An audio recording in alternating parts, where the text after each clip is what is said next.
Hi everyone, I'm Luke Hector and you're watching The Broken Meeple. This is a YouTube channel about board games where I give reviews, top 10s and my honest opinions, regardless of the consequences. We'll get on with the show in just a minute, but first a quick word from my sponsor.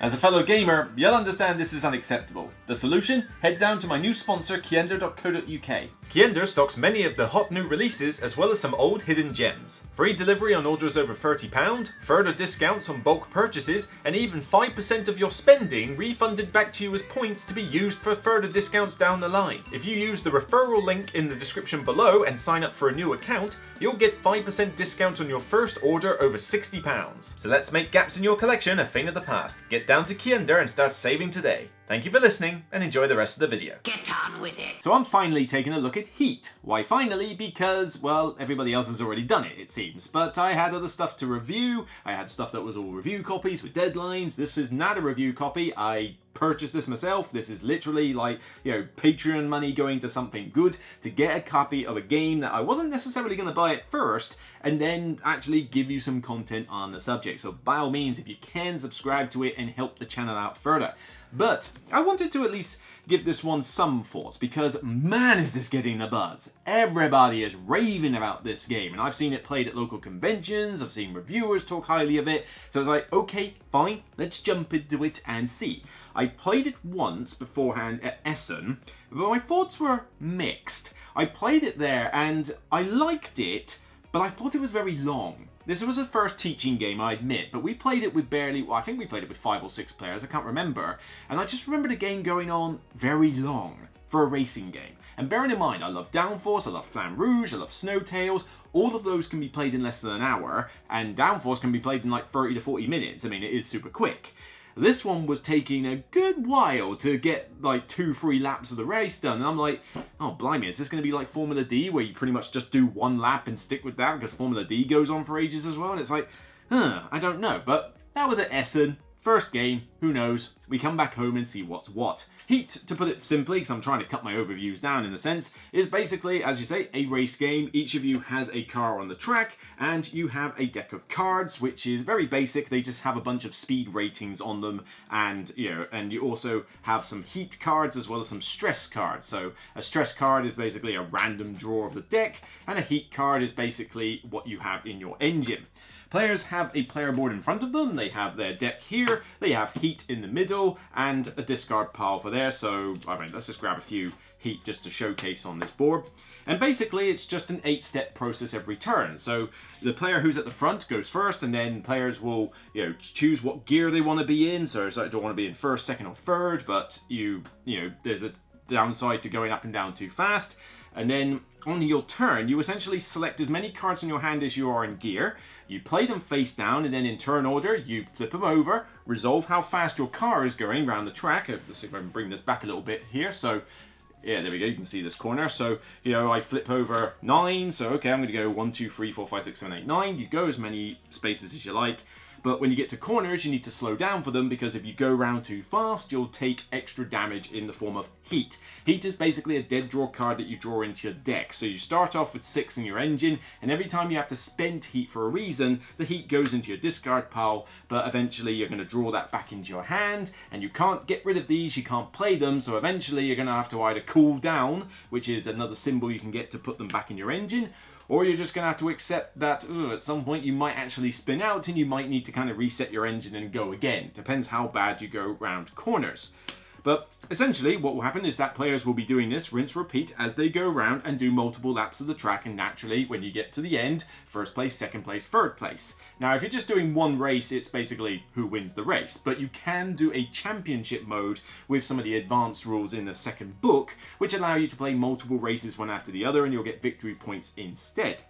That's kind of a basic overview. There's a few other things like being able to, like I say, cool down your engine. There's a bonus for being at the back. There's also slipstreaming, which is when you go behind another car. If you can sort of land to the side or behind them, you get to move a couple of extra spaces. Think the same as what Flamme Rouge did. Flamme Rouge had the exact same thing with the cyclists. Here, same thing with the cars. It makes sense and it works. That's a general overview of what the game's about. Now, in terms of components, let's start with that. Days of Wonder, yeah, Days of Wonder never usually have a problem with components, and here, for a game that you spend about £50 on, it's not the cheapest game in the world, but you get a pretty fat box. I mean, this is thicker than a Ticket to Ride size box. You get a lot of cards. You get, if I can just borrow my mascots here a sec, a very good insert. This insert has room for, I hate to say it, a 7th and 8th player expansion, which you just know they're going to do, but you've got slots for all the different card decks, you've got slots for advanced cards, you've got the weather cards, you've got the championship cards, we'll get onto those in a minute, the tiles, a couple of other bits and bobs, your gear sticks in a specific kind of like honeycomb slot in the middle, which is kind of weird, and the cars which fit into their own slots as well, 2 rule books, you know, Vincent Dutrait's artwork, 2 double-sided boards for tracks. There's a police station, fire station, restaurant, service station, and more. This is extremely well produced and looks gorgeous. Vincent Dutrait never puts a foot wrong with the artwork, and for the money that you are spending, you know you are getting a quality product. Now the rules come in 2 separate books. You get the basic book that it tells you to read first, which teaches you the basic version of the game. And sometimes you get these games where you play a basic version, it feels like you're only playing half a game. It's, oh well, I could play the basic game, but I'd rather play the advanced. Now, that's semi-true here, however the basic game is still really good fun, and I will happily just play this in its basic mode. The rules themselves are very easy to follow. There's not a lot of rules in this game whatsoever, and the basic rulebook is literally, here we go, there's setting up the game. 1, 2, 3, 4. That's it. 4 pages of rules, and you can get going. Now, there is a fair bit of text, you know, with maybe slightly less text, but the rules are not difficult at all. And you've got reminders on your player sheet for every step of the round. So you know that step 1 is this. You see a picture, but once you're used to the game, you know that picture means this. You know, you got this one. It highlights which ones are simultaneous, which ones are in turn order. These player sheets are fantastic. They've got spaces for your cards, they've got spaces for your gear stick, you've got the step-by-step progression. You know, by the time you've read this a couple of times, you should be easy enough to play the game, although there are 1 or 2 little rules that do get missed out a little bit. The concept of spending heat, paying heat, is a little bit weird. It trips a few people up because you're paying heat by placing it from your engine into your discard pile, which doesn't quite gel with the idea of paying heat. It just throws up a few new players with that weird terminology. And then of course you've got the difference between a speed card and what isn't. You know, you've got to look for that little mileometer, and of course do not make the mistake where you don't realize that the bin symbol on the heat cards means that you can't discard them at the end of the round, because if you do that, you're basically playing this game on super easy mode. Yes, the number I was thinking of was the letter M. You really need to understand that this means that you can't play them or discard them. The iconography is a little bit misleading in that respect. But other than a few minor blemishes, really straightforward to learn the basic rules. Once you get into the advanced rules, again, they're not really complicated at all, actually. It's just different ways to play the game. The championship mode, as I said, is basically just play a bunch of matches in a row and total up victory points. A couple of little extra things like grabbing sponsorship cards and that, but other than that, the championship mode is really straightforward. You've got weather and road condition tiles, which frankly I would pretty much just throw into every game anyway. They're that simple. You draw a weather tile, it has an effect that may apply to certain bits of the track, like more slipstream, or you can't slipstream, or you know, you can't cool, or you can cool faster, depending whether it's hot or cold. Road conditions, they're just little markers that go on the track, and again, very straightforward. You might just make the corner harder or easier, or you know, you overheat quicker, or whatever. You know, they're very straightforward. And they change up every map, even if you're playing the same map again. You know, you play France here, for example, in the sunlight with a few road condition tokens, it will still feel a bit different from if you were to play France straight away with rainy weather instead and different road condition tiles in different places. So it just adds to the variety. It's not just simply 4 maps, which to be fair is already pretty good. It's the fact that you've got 4 maps with the variety as well. These tokens basically just go in every game, frankly. You've then also got the Legends module, which is the solo mode. I don't want to do a separate video for this. I think that I only have to explain it here because frankly, the solo mode in this is brilliant. It really is brilliant. It's literally just play up to 6 cars. You've got 6 cars, you control 1. You can have as many AI opponents as you like. They have a deck of cards. Let's see if I can find the actual deck, because I've also got my sleeves in here. Nope, that's not them. Come on, Luke. Find those cards. Find those cards. Here you go. They're just cards like these, just like little speed cards. And basically all you do is that you flip one over, It's got various values on them for the different colors of cars, but all you have to basically do, and I kid you not, this is literally all you have to do, is you just have to check whether the car has gone before or after a particular icon on the track. So try and find one specifically on the camera. Yeah, there's one over here, there's one here, there's one here. There's a few different legend symbols around, and you literally just look at the car and go, is it before or after that symbol? If it's before, use this value. If it's above, use this value and move accordingly. Once you've done it twice, 3 times in the course of a game, it's in there. It's like second nature. And it doesn't take any longer really to do 3 AI opponents as it does to do 4 or 5. So if you're playing this solo, you basically have all 6 cars on the track and you control 5 AI opponents, which semi-cheat, but then they also suffer a negative as well, so it kind of balances out. And it does make for a very challenging race. I mean, you play this solo, you're not going to win every single time. It ain't going to happen. You're going to have to fight for that victory condition. You know, they will not make it easy. But man, is it super easy. I can play a 6-player effective game of this by myself in the space of an hour. Wow, that's pretty good going for a racing game, and not a lot of racing games have got solo modes. I mean, Downforce doesn't have an official solo mode, and nor does Snowtails. Only Flamme Rouge does, and you need an expansion really to do it. This comes with one right in the box, and you don't even have to play it solo. If you've only got 3 of you, you know, it's like, you know, mum and dad and the son, you know, they want to play a 3-player game with themselves, great. Have 3 AI opponents and just have whoever's more comfortable with the game control those 3 cars. Super simple solo mode with AI opponents. Brilliant, I love it. It's such a good way to play this game. And then finally you got the garage module. The garage module is really good fun with the right people. This is a slight thing. The garage module basically throws in these replacement upgrade cars, and at the start of the game you normally have, like in the basic mode, 3 rubbish little upgrade cars and you all have them. But in the garage module you basically have a drafting session before the game starts, of which you draft these different upgrade cards. They've got all sorts of different effects. They're much more interesting than your normal ones, and everybody's car feels a little bit different. Super fun to play. Not recommended for your first game though. No. The problem this module has is that it throws in a smorgasbord of iconography and different effects on these cars, some of which are explained on the back of the reference guide book, but not fully. You find that you're probably going to have this page open on a regular basis, and everybody's going to have to check exactly what they do, particularly even during the game if they've forgotten what they've done once you explained it at the start. It's just a step complexity too much, I think, to throw in the first game of Heat that you teach to brand new players, particularly if they're generally casual or non-gamers. But once people are comfortable with the game, or if they're gamers, you know, they've picked it up after one play and they want to play with a bit more interesting stuff, then by all means, throw them in, because it's funny to have like somebody's going around with a supercharger. I got 4-wheel drive. They must have hyperjets on that thing. And what do we got on this thing? A Cuisinart? So for me, explaining all that, you can already tell the variety in this game, stellar. I mean, you have got 4 maps. You've got Great Britain, USA, France, and Italy. 2 big double-sided boards. The tracks are very, well, they're not terribly different, but they've definitely got different corners, different spaces, you know, different numbers of laps. I mean, you've got to do 3 laps on one and 2 on the rest.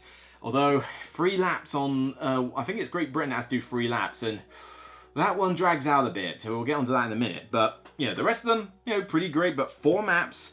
All those modules that I mentioned, the weather and the conditions and the garage and the championship mode, and just the fact that you can play with up to 6 players with AI, the variety in this game, again, for that £50 that you are spending is stellar.